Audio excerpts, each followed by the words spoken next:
Hello guys, it's Ryan here with HobbiesofaMan. Once again, today we're going to be doing a new video type. So I want to do these why I love or why I like type videos, which are basically just going to be formless review videos. They're not necessarily going to be spoilery, but I can't promise they're not going to be non-spoiler either, so be aware of that. And basically, it's because I don't want to reread the series properly to take notes on before reviewing it.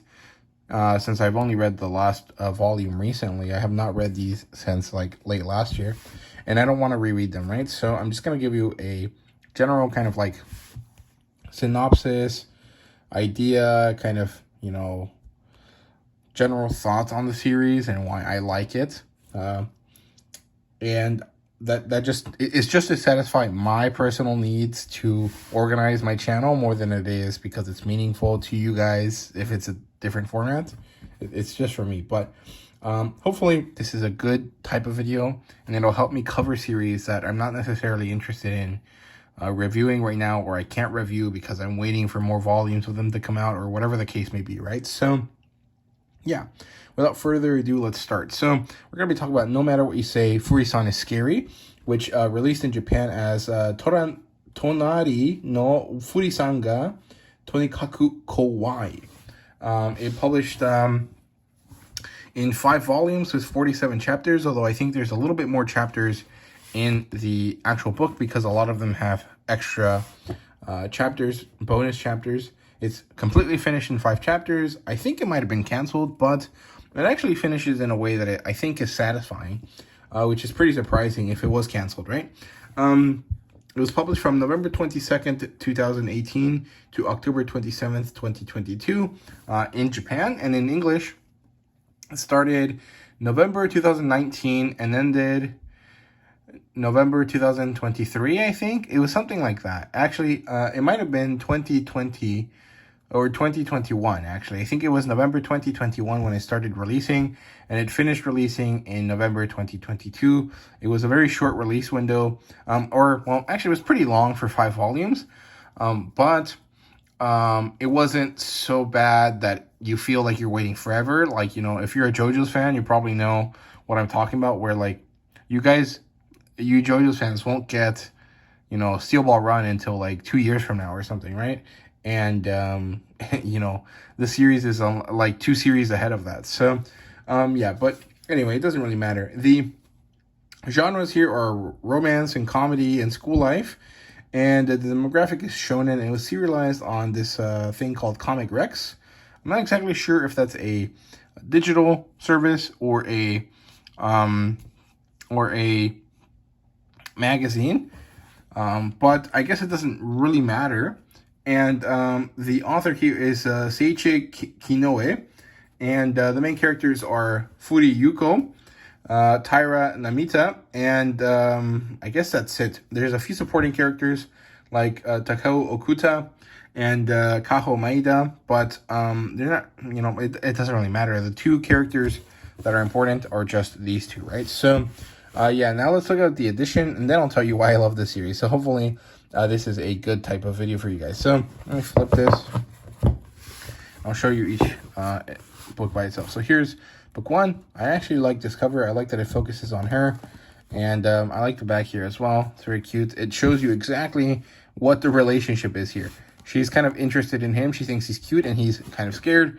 And you guys can read that if you're interested. There you go. And the demographic here is 13 plus. It's a $13 book. I got all of these at normal price, I think.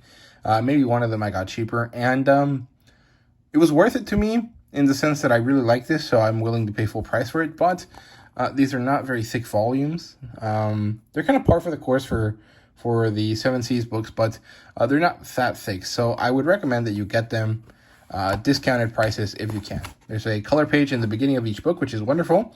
And this one is quite good. There's a table of contents in color as well.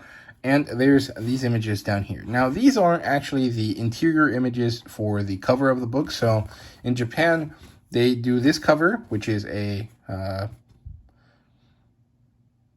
dust jacket. And then on the inside, it's usually a single color, and there's usually an image of some sort.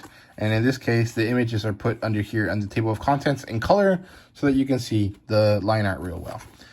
I am disappointed about the fact that they don't have color pages here, because I think this would have been baller in color, and the fact that it's not is pretty sad. However, this doesn't really happen all that often, so it's not that important in this series. I just wish that this first book had more than one color page. It would have been nice. And yeah, the series goes on. It's basically one of these series that are like, there's a chronology, as in episode 1 happens, then episode 2, then episode 3, then episode 4. But there really is not much of a through line between each chapter. So each chapter is kind of a standalone. You can read just that chapter and kind of feel like you got a complete story. There are some times where the chapters go on to be more than one, I think, but it doesn't really tell you. And at the back of the book, there's usually a extra chapter that kind of gives you some context or something, right?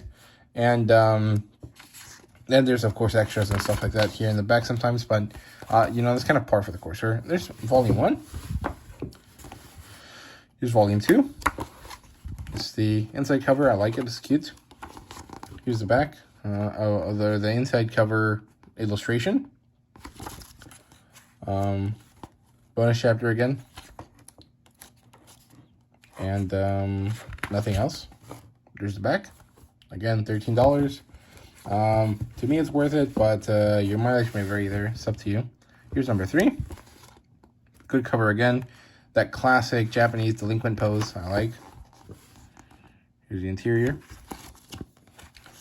This doesn't have anything else. I think this was in color. That would have been nice to have it in color, but it's not that big a deal. Bonus chapter 24.5. Just her wearing cute outfits. Nothing special. There's the back. Here's book 4. Probably the most disappointing in terms of the fact that this is just the same as that. There's no difference here, which is kind of sad. There's the interior illustration. Somehow this coloring looks much thicker, much brighter than the other ones for some reason. But I think that's just by me making stuff up. I'm not really sure. And then they started, doing more of those. And finally, here's book 5. I like that this is a kind of callback to the first image without it being exactly the same.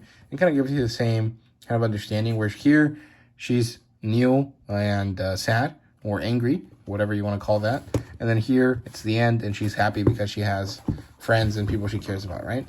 And the ending for this book is actually quite phenomenal. I like it. I think it's good. It ends kind of easily with like them deciding to go out. And then it gives you an epilogue, right? Kind of like Harry Potter style. That's actually satisfying and good. There you go. This is nice. Pretty basic, but I like it. Very cute. I like this image here on the inside.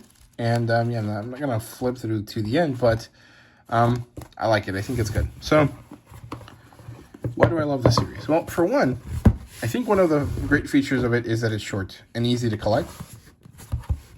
Many times, these types of series feel pretty long to me, especially now with like stuff like Komi, right? Komi is unnecessarily long.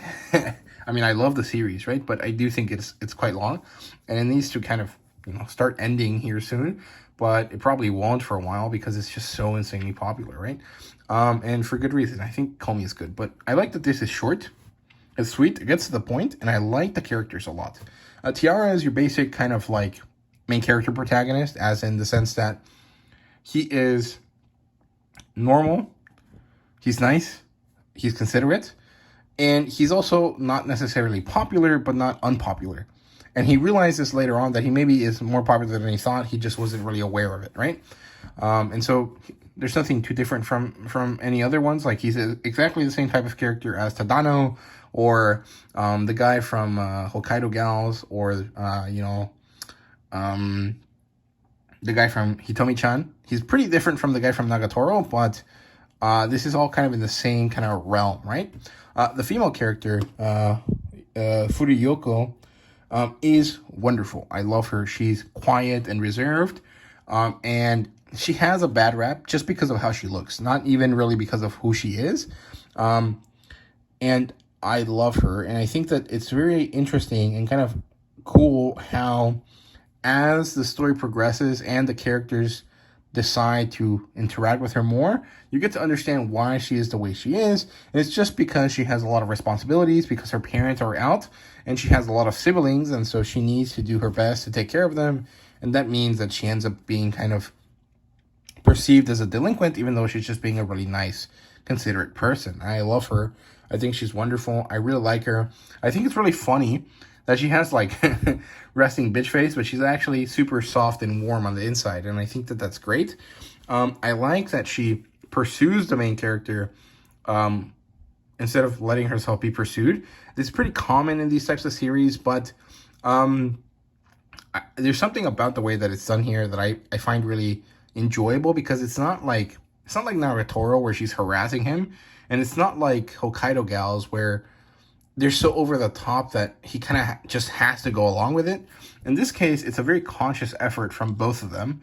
After Furi, gives you the initial idea that she's interested, right? And then they become friends. They become closer than that. They start seeing each other's families, and then they eventually, decide to go out, and that's kind of the big climax of the story. And it's wonderful and it's great.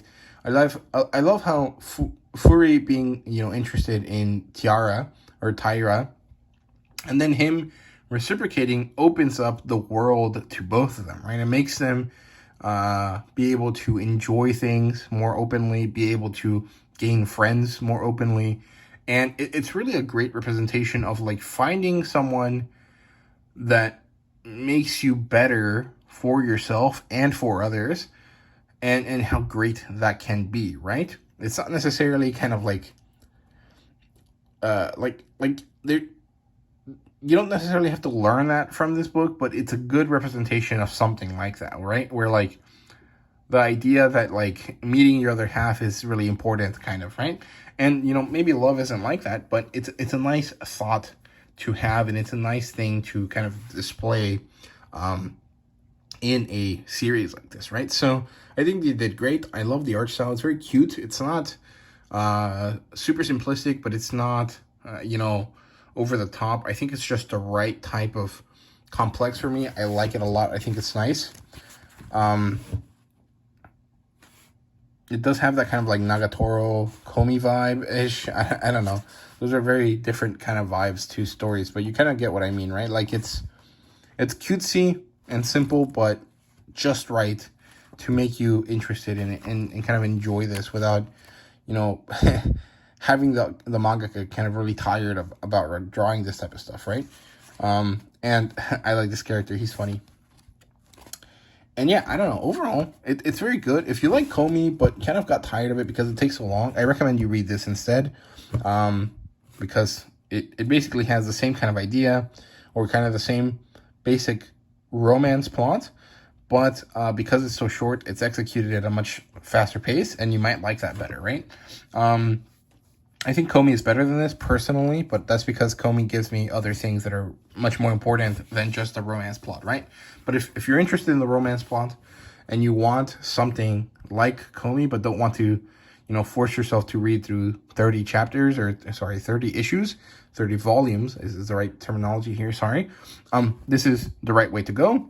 Maybe Hitomi China Shy with Strangers is also a good one.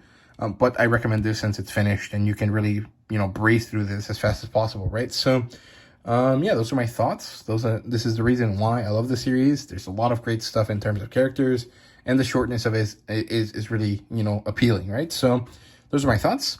I will have another video of this sort coming soon that covers Komi. Then I'll have one for Blue Lock, and then I think I'll have one for Beauty and the Feast, but I might actually just wait because I do feel like rereading that series here soon, so I'll probably just wait for that one, right? So we'll see what happens, but I definitely have Komi coming up because I've already recorded it, and then I have Blue Lock coming up because I'm about to record it. So there you go. Thank you guys very much for watching. I hope you guys enjoyed this new format, and let me know down below. Thank you guys very much once again, and see you guys later.